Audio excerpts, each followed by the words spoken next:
سر پر تاج رکھنے والا پرندہ ہدہد آنکھوں پر اینک لگائے ایک شاخ پر چپ چاپ بیٹھا رہتا تھا، جیسے کچھ سوچ رہا ہو۔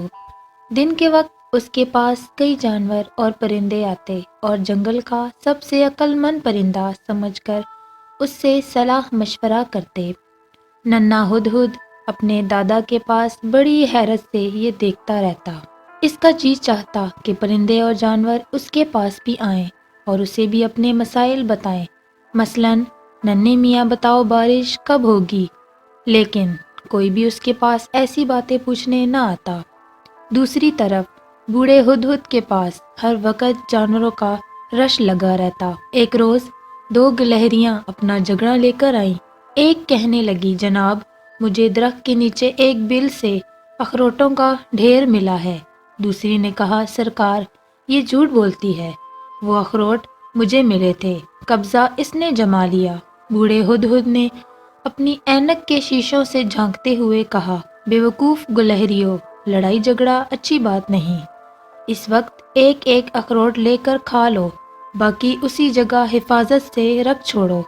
سردیوں میں جب خوب برف باری ہوگی اور تمہیں میلوں تک کوئی چیز کھانے کو نہ ملے گی، تب یہی اخروٹ تمہارے کام آئیں گے، لیکن تب بھی برابر برابر بانٹ کر کھا لینا۔ گلہریوں کو یہ مشورہ پسند آیا اور وہ مطمئن ہو کر چلی گئیں۔ ننھا ہدہد یہ فیصلہ سن کر بہت خوش ہوا اور کہنے لگا، اگر کوئی جانور میرے پاس بھی اس قسم کا مقدمہ لے کر آیا تو میں بھی ایسا ہی فیصلہ کروں گا۔ اتنے میں ننھی چڑیوں کا ایک غول بوڑھے ہدہد کے پاس آیا۔ ان میں سے ایک نے کہا کہ ہمیں ایک جگہ دانا پڑا نظر آیا ہے، مگر شبہ ہے کہ وہاں شکاری کا جال بھی ہوگا۔ ہدہد نے کہا، جہاں بھی شبہ محسوس کرو اس سے بچو، دل کو کھٹکا یوں ہی نہیں ہوا کرتا۔ ننھا ہدہد قریب ہی ایک شاخ پر بیٹھا سارا دن عقل مند ہدہد کے پاس آنے والے جانوروں کو دیکھتا۔ وہ حیران بھی ہوتا اور افسوس بھی کرتا، کوئی اس کے پاس کیوں نہیں آتا۔ ایک دن ننھے ہدہد کو یہ خیال آیا کہ دادا ہدہد کے پاس جو اینک ہے شاید اسی میں کوئی خاص بات ہے۔ اس کے دل نے کہا، دراصل یہی اینک انہیں عقل مندوں والی باتیں سکھاتی ہے۔ یہ سوچ کر اس نے فیصلہ کیا کہ وہ دادا کی اینک چرا لے گا۔ ایک روز دوپہر کے وقت جب بوڑھا ہدہد آنکھیں بند کیے بیٹھا تھا، ننھے ہدہد نے موقع غنیمت جانا اور چپکے سے اس کی اینک اتار لی۔ اس کے بعد وہ واپس اپنی جگہ پر چلا آیا اور بوڑھے ہدہد کی طرح ناک پر اینک لگا کر عقل مند بن بیٹھا۔ پھر وہ جانوروں کا انتظار کرنے لگا کہ وہ اس کے پاس آئیں اور کام کی باتیں پوچھیں۔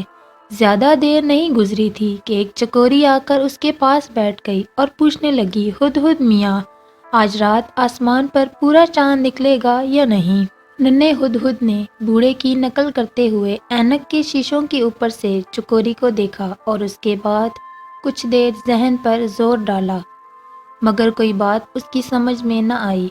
کبھی خیال آتا کہ کہہ دے، ہاں نکلے گا، پھر سوچتا اگر پورا چاند نہ نکلا تو بڑی شرمندگی ہوگی، اسی لیے اس نے سوچا گول مول بات ہی کرنی چاہیے۔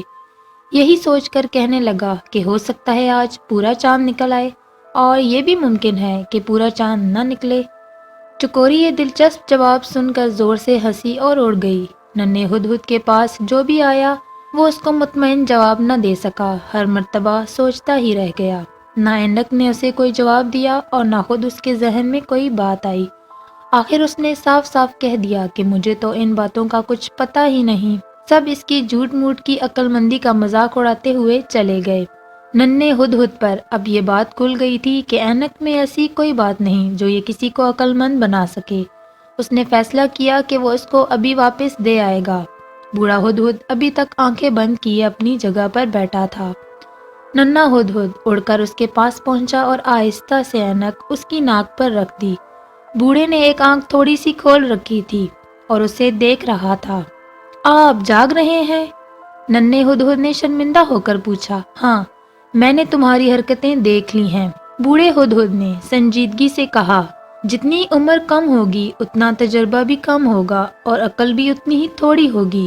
درخت پر سارا سارا دن اور ساری ساری رات بیٹھے رہنے کی بجائے یہ وقت تمہیں جنگل میں گھوم پھر کر گزارنا چاہیے، اس طرح تمہارے تجربے اور سمجھ بوجھ میں اضافہ ہوگا۔ پھر جب تم میری عمر کو پہنچو گے تو عمر بھر کا تجربہ تمہیں میری طرح عقل مند بنا دے گا۔ بوڑھے ہدہد کی یہ بات ننھے ہدہد کی سمجھ میں آ گئی۔ اب وہ کچھ وقت بوڑھے ہدہد سے عقل مندی کی باتیں سنتا، پھر جنگل کی سیر کو نکل جاتا۔ وہ جہاں کہیں بھی جاتا اپنا دماغ اور اپنی آنکھیں کھلی رکھتا اور وہ ہر چیز کو بڑے غور سے دیکھتا اور یاد رکھتا۔ اسی طرح عمر کے ساتھ ساتھ اس کے علم میں اضافہ ہوتا گیا۔ اب اگر کبھی کوئی اس سے مشورہ لیتا ہے تو اس کا دماغ پہلے کی طرح کوڑا نہیں تھا، وہ اپنے تجربوں کی وجہ سے پرندوں کو صحیح مشورہ دے دیتا ہے۔